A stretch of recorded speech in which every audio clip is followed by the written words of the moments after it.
Hello दोस्तों, good morning. मैं हूं राहुल और आप देख रहे हैं बीएसबी एजुकेशनल अड्डा। तो दोस्तों, आज है 17 मई और 17 मई के अंतर्गत बनने वाले जितने भी डेली डोज करंट अफेयर्स हैं उसको देखते हैं। तो वीडियो को स्किप मत कीजिएगा, लाइक करें, शेयर करें, सब्सक्राइब करें और वीडियो लास्ट होने के बाद एक स्टडी ग्रुप में भेजें। चलिए आज का पहला क्वेश्चन देखते हैं। पहला क्वेश्चन है कि हाल ही में कोप्स 6800 टेस्टिंग मशीन राष्ट्र को समर्पित किसने किया? तो हाल ही में डॉक्टर हर्षवर्धन ने कोप्स 6800 टेस्टिंग मशीन को राष्ट्र को समर्पित किया। तो चलिए, कोप्स 6800 को कहाँ पे लगाया गया है? तो ये दिल्ली में राष्ट्रीय रोग नियंत्रण सेंटर में स्थापित किया गया है। और समझिए कि ये कोप्स जो है, कोप्स 6800, ये देश की ऐसी पहली टेस्टिंग मशीन हुई जिसे सरकार कोविड-19 मामलों के टेस्टिंग के लिए खरीदा है। अच्छा, राष्ट्रीय रोग नियंत्रण केंद्र जिसकी बात अभी बोले, जहाँ पे इस कोप्स 6800 को भारत सरकार ने बैठाया है, इसकी स्थापना 909 को यानी 1909 ईस्वी में हुई थी। और इसके जो डायरेक्टर हैं वो सुजीत कुमार हैं। कौन है? सुजीत कुमार हैं। National centre for disease control यानी राष्ट्रीय रोग नियंत्रण केंद्र। चलिए, अदर ऑप्शन की बात करें तो श्रीपद नाइक आयुष मंत्रालय के राज्य मंत्री, संतोष गंगवार श्रम और रोजगार मंत्रालय के राज्य मंत्री और प्रताप चंद्र सारंगी ये सूक्ष्म लघु और मध्यम उद्यम मंत्रालय के राज्य मंत्री हैं। चलिए नेक्स्ट क्वेश्चन देखते हैं। हाल ही में किसके द्वारा भारत को $1 बिलियन सामाजिक सुरक्षा पैकेज देने की घोषणा की गई है? तो यह हाल ही में विश्व बैंक के द्वारा $1 बिलियन सामाजिक सुरक्षा पैकेज देने की घोषणा की गई है, जिसमें उन गरीबों और कमजोरों परिवारों को सामाजिक सहायता प्रदान करेगा जो कोविड-19 महामारी से बुरी तरह प्रभावित हुए हैं। और यह पैकेज भारत सरकार द्वारा शुरू किए गए कार्यक्रम को भी पूरा करेगा। चलिए बात करते हैं AIIB। इसने भी हाल ही में $500 मिलियन दिया है भारत को। ADB इसने 11,370 करोड़ रुपया दिया है भारत को। और NDB जो कि इधर ही 2-3 दिन पहले भारत को $1 बिलियन दिया था, $1 बिलियन दिया था ऋण के रूप में। चलिए ऑप्शन डिस्कस कर लेते हैं। तो AIIB Asian infrastructure investment bank, जिसके अध्यक्ष अभी वर्तमान में जीन ली-कुन है, इसकी स्थापना लगभग 2000 के पास हुई थी, 2002-2000 के पास हुई थी। वर्ल्ड बैंक इसके 13वें प्रेसिडेंट को डोनाल्ड ट्रंप जो अमेरिका के प्रेसिडेंट हैं उन्होंने चुना था, प्राइम मिनिस्टर प्रेसिडेंट वहाँ उन्होंने 13वें प्रेसिडेंट को चुना विश्व बैंक के प्रेसिडेंट को, वो हैं डेविड मालपास। ADB इसके जो प्रेसिडेंट हैं वो है मात्सुगु असाकावा। और नेशनल डेवलपमेंट बैंक ये ब्रिक्स देशों के लिए कार्य करता है, जिसने हाल ही में भारत को नेशनल डेवलपमेंट बैंक $1 बिलियन दिया है। तो इसके अभी वर्तमान में अभी जो अध्यक्ष हैं वो KV कामत हैं। चलिए अदर नेक्स्ट क्वेश्चन की बात करते हैं। कोविड-19 यानी कोरोना वायरस फ्री होने वाला यूरोप का पहला देश कौन है? तो कोविड-19 फ्री होना यूरोप का पहला देश जो हुआ वो स्लोवेनिया हो गया। ये स्लोवेनिया यूरोप का एकमात्र पहला देश हुआ जो कोरोना वायरस से फ्री हुआ। चलिए यहाँ की जब इसकी बात हुई है तो चलिए बात करते हैं राजधानी यहाँ की क्या है। तो यहाँ की राजधानी है जवल जाना, मुद्रा है यूरो। और यहाँ के जो प्रधानमंत्री हैं इनका नाम याद रहने लायक है, जनेजा जनाजा, ये यहाँ के प्रधानमंत्री का नाम है, प्राइम मिनिस्टर। चलिए बात करते हैं, ये इटली, ऑस्ट्रिया, हंगरी, ये तीनों भी यूरोप कंट्री है। और यहाँ पे अभी कोरोना वायरस से मौतें हो रही है, जहाँ लगभग 1190 मौतें हो चुकी है। और यहाँ भी कोरोना वायरस ख़त्म नहीं हुआ है। एकमात्र देश स्लोवेनिया है जहाँ पे कोरोना वायरस ख़त्म हो गया है। चलिए नेक्स्ट क्वेश्चन देखते हैं। हाल ही में किस राज्य ने मातृ स्मृति योजना की शुरुआत की है? तो मातृ स्मृति योजना की शुरुआत हाल ही में पश्चिम बंगाल ने की है। देखिए, ये योजना बंगाल सरकार द्वारा चलाई योजना है, जिसमें 6 जिलों की 50,000 एकड़ बंजर भूमि का इस्तेमाल किया जाएगा। और ये जो स्कीम है इस योजना के तहत बागवानी, मछली पालन में स्थानीय लोगों को जोड़ते हुए और आय गतिविधियों को शुरू करने में इससे मददगार साबित हो सकता है। और इस योजना में लगभग बंगाल के ग्रामीण क्षेत्रों में 2.5 लाख नागरिकों को लाभान्वित होंगे। चलिए बात करते हैं अगर ऑप्शन की, तो याद रखिएगा अगर भारत में कोई भी स्टेट किसी भी चीज़ करने में प्रथम आता है तो वो क्वेश्चन का एक पॉइंट बन जाता है। पॉइंट ऑफ व्यू से देखिए, जैसे उत्तर प्रदेश में जैसे लखनऊ है, तो भारत का पहला हेल्थ एटीएम लखनऊ के चारबाग रेलवे स्टेशन से ही शुरू हुआ है। उत्तर प्रदेश में ही भारत का पहला ट्रांसजेंडर यूनिवर्सिटी खुला है। उत्तर प्रदेश के ही नोएडा में भारत का सबसे बड़ा नोएडा सेक्टर 94 में जो है भारत का सबसे बड़ा चरखा जो कि 1650 kg का बना हुआ है, इसकी स्थापना हुआ था पिछले साल ही, स्मृति ईरानी ने किया था, और 150वीं जयंती पे, गांधी जी के 150वीं जयंती पे। और उत्तर प्रदेश राज्य का पहला गिद्ध प्रजनन और संरक्षण केंद्र को भी महाराजगंज में स्थापित किया गया था, बनाया गया। और जो बनाया गया था ये भारत का पहला जटायु संरक्षण और प्रजनन केंद्र जो है हरियाणा के, कहाँ पे, तो हरियाणा के पिंजौर में है, उसके ही तत्वाधान पे इस महाराजागंज में गरुड़ संरक्षण प्रजनन केंद्र को स्थापित किया गया था। इंपॉर्टेंट क्वेश्चन है। केरल में भारत का पहला IWTC यानी Indian women trade centre, Bharat का पहला भारतीय महिला ट्रेड सेंटर को स्थापना किया गया कोझिकोड में। केरल के ही राजधानी तिरुवनंतपुरम में भारत का पहला स्पेस टेक पार्क को स्थापित किया गया। केरल ही वो है जहाँ पर पहला डिजिटल गार्डन बना। तो ये पहला जो कितना भी क्वेश्चन है, जितना पर डे हम बोलते हैं उसको नोट कर लिया कीजिए, उसको हो सके तो अपने दिमाग में रख लें। पश्चिम बंगाल, यहाँ पे ये भारत का पहला अंडर वाटर ट्रेन चलाया गया। मध्य प्रदेश एकमात्र ऐसा देश है जिसे हम टाइगर स्टेट कहते हैं। टाइगर स्टेट इसलिए क्योंकि ये वनाच्छादित राज्य है, यहाँ पे ज़्यादा वन है इसके क्षेत्रफल पे, और यहाँ पे सबसे ज़्यादा 11 राष्ट्रीय वन पाया जाता है जिसको हम कहते हैं नेशनल पार्क।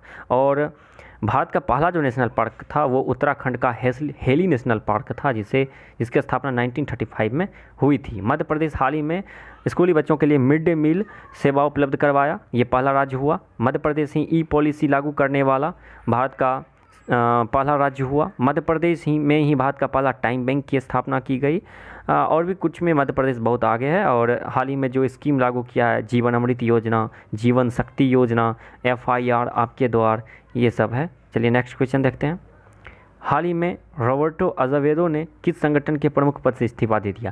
तो ये जो रॉबर्टो अज़ावेदो है ये प्रमुख थे WTO यानी वर्ल्ड ट्रेड ऑर्गेनाइजेशन यानी वो विश्व व्यापार संगठन, और इसकी जो स्थापना हुई थी ये 1 जनवरी 1995 को हुई थी। देखिए WTO और गेट ये एक ही संस्था है। पहले WTO को गेट के नाम से जाना जाता था जिसकी स्थापना 1 जनवरी 1948 को हुई थी, लेकिन यही गेट का नामकरण बदल के WTO कर दिया गया कब? 1 जनवरी 1995 को, इसलिए WTO की स्थापना 1 जनवरी 1995। इसी के प्रमुख थे रॉबर्टो अज़ावेदो जिसने हाल ही में इस्तीफा दे दिया। ILO ये विश्व व्यापार संगठन, इसका भी मुख्यालय जेनेवा में है। और ये देखिए नाटो, इसकी जो स्थापना हुई थी नाटो की, ये 4 अप्रैल को हुई थी, 4 अप्रैल 1949 को हुई थी। ILO की स्थापना 1919 में हुई थी, ये 1919 में हुई थी। गेट का 1948 और WTO का 1995 में हुई थी। चलिए नेक्स्ट क्वेश्चन देखते हैं। हाल ही में फेडरल बैंक लिमिटेड ने डायरेक्ट टू बैंक खाता क्रेडिट ऑप्शन की पेशकश हेतु किसके साथ टाइप अप किया यानी हाथ मिलाया? तो ये मनीग्राम पेमेंट सिस्टम के साथ ये हाल ही में ये हाथ मिलाया है। चलिए बात करते हैं इसने जो हाथ मिलाया, क्यों मिलाया हाथ? डायरेक्ट टू बैंक खाता जो मनीग्राम पेमेंट सिस्टम के साथ जो हाथ मिलाया, क्यों? तो इससे क्या होगा कि अप्रवासी भारतीय को भारत में धन हस्तांतरित करने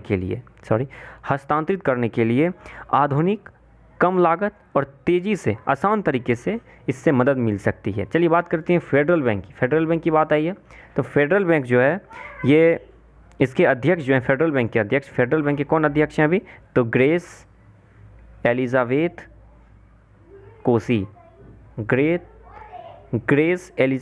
कोसी। और इसके जो ये तो अध्यक्ष हुए, इसके MD कौन है? तो MD जो हैं श्याम श्रीनिवासन है। और हेडक्वार्टर जो है केरल में है।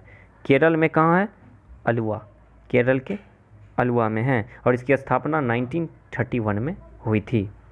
चलिए अदर ऑप्शन की अगर बात करें तो मैक्स लाइफ इंश्योरेंस, इसे हाल ही में एक्सिस बैंक ने इसके 29% भाग, अप्रॉक्स 30% भाग को खरीद लिया है। कितने में? तो लगभग 1592 करोड़ के आसपास में इसने मैक्स लाइफ इंश्योरेंस के 29% भाग को खरीद लिया है, मैक्स लाइफ इंश्योरेंस, तो इसके एमडी सीईओ प्रशांत त्रिपाठी हैं, और एक्सिस बैंक के एमडी सीईओ कौन है, अमिताभ चौधरी। यस बैंक ये हाल में दिवालिया घोषित हुआ, तो आरबीआई ने अपना पहला प्रशासक नियुक्त किया, इसका नाम है प्रशांत कुमार। और यस बैंक राणा कपूर और अशोक कपूर इसकी स्थापना किया था 2004 में। चलिए नेक्स्ट क्वेश्चन देखते हैं। हाल ही में किसे admiral G हीरानंदनी memorial rolling trophy वर्ष 2020 से सम्मानित किया गया है? GM हीरानंदनी मेमोरियल रोलिंग ट्रॉफी वर्ष 2020 से, तो हाल ही में लेफ्टिनेंट जनरल अक्षय कुमार को, ये हीरो एक्टर अक्षय कुमार नहीं, ये लेफ्टिनेंट कमांडर अक्षय कुमार हैं, इन्हीं को हाल ही में इस पुरस्कार से नवाजा गया है। देखिए ये समारोह जो है केरल के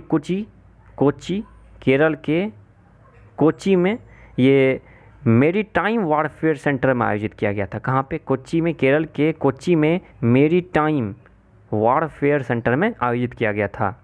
इन्हें कोच्चि में, यानी अक्षय कुमार, ये जो है लेफ्टिनेंट कमांडर अक्षय कुमार, इन्हें कोच्चि में दक्षिणी नौसेना कमान के एंटी सबमरीन वारफेयर स्कूल में कमीशन किया गया है हाल ही में। चलिए बात करते हैं अदर ऑप्शन की, तो राज शुक्ला को हाल ही में आर्मी ट्रेनिंग कमांड का कमान संभालने को दिया गया है। करमबीर सिंह ये भारत के 24वें नौसेना अध्यक्ष यानी प्रमुख हैं। शिवांगी सिंह ये नौसेना की पहली महिला फाइटर पायलट हुई। फाइटर पायलट जो नौसेना का होता है उसका पायलट हुई, भारतीय नौसेना की पहली पायलट हुई शिवांगी सिंह। और एयरफोर्स की कौन हुई? तो उसका मोहना सिंह, भावना कंठ और अवनी चतुर्वेदी। चलिए नेक्स्ट क्वेश्चन देखते हैं। हाल ही में भारत सरकार ने चावल निर्यात और प्रोत्साहन देने हेतु किस मंच की स्थापना की है? तो हाल ही में भारत सरकार ने चावल निर्यात को प्रोत्साहन देने हेतु चावल निर्यात संवर्धन मंच की स्थापना की है। चलिए इससे हुआ क्या कि इस मंच की स्थापना जो है, इस मंच से मजदूरों को आसान होगा चावल निर्यात और चावल को ट्रांसपोर्ट करने में। देखिए कृषि और प्रसंस्कृत खाद्य उत्पाद निर्यात संवर्धन विकास प्राधिकरण, ये एक संस्था है भारत की। कौन सी संस्था है? कृषि और प्रसंस्कृत खाद्य उत्पाद निर्यात संवर्धन विकास प्राधिकरण, और इसी के तत्वाधान में ये चावल निर्यात संवर्धन ऐप को भारत सरकार ने मंच को लागू किया है। चलिए नेक्स्ट क्वेश्चन देखते हैं। हाल ही में हुई राष्ट्रमंडल स्वास्थ्य मंत्रियों की 32वीं बैठक आयोजित हुई है, तो भारत के प्रतिनिधित्व इसमें कौन थे?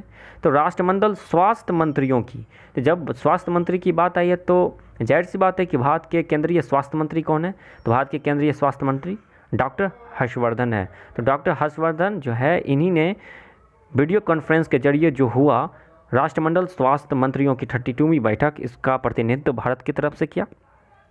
और अदर ऑप्शन की बात करें तो नितिन गडकरी ये केंद्रीय सड़क राजमार्ग मंत्री हैं। स्मृति ईरानी ये महिला और बाल विकास मंत्री के साथ साथ केंद्रीय कपड़ा मंत्री भी हैं। अच्छा, सुब्रमण्यम जयशंकर ये हमारे विदेश मंत्री हैं।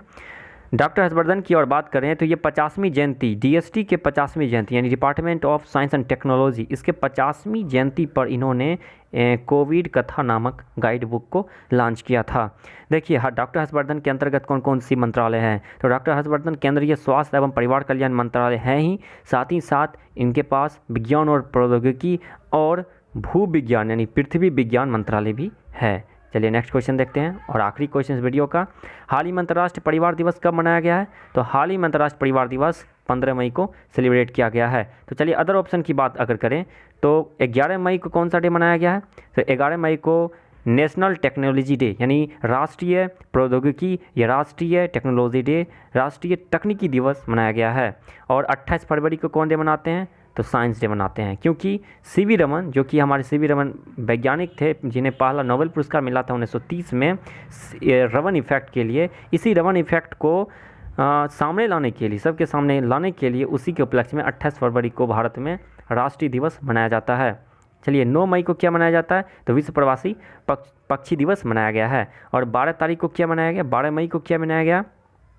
तो हाल ही में 12 मई को सेलिब्रेट किया गया है अंतर्राष्ट्रीय नर्स दिवस को सेलिब्रेट किया गया है 12 मई को अंतर्राष्ट्रीय नर्स दिवस। ये फ्लोरेंस नाइटिंगेल जो कि ब्रिटेन में जन्म लिए थी, इसे फ्लोरेंस नाइटिंगेल को बोला जाता है लेडी विद द लैम्प, और इसी के जयंती के उपलक्ष्य में 12 मई को अंतर्राष्ट्रीय नर्स दिवस मनाया जाता है। तो आज इतना ही रहने दीजिए, अब मिलते हैं अगले वीडियो में।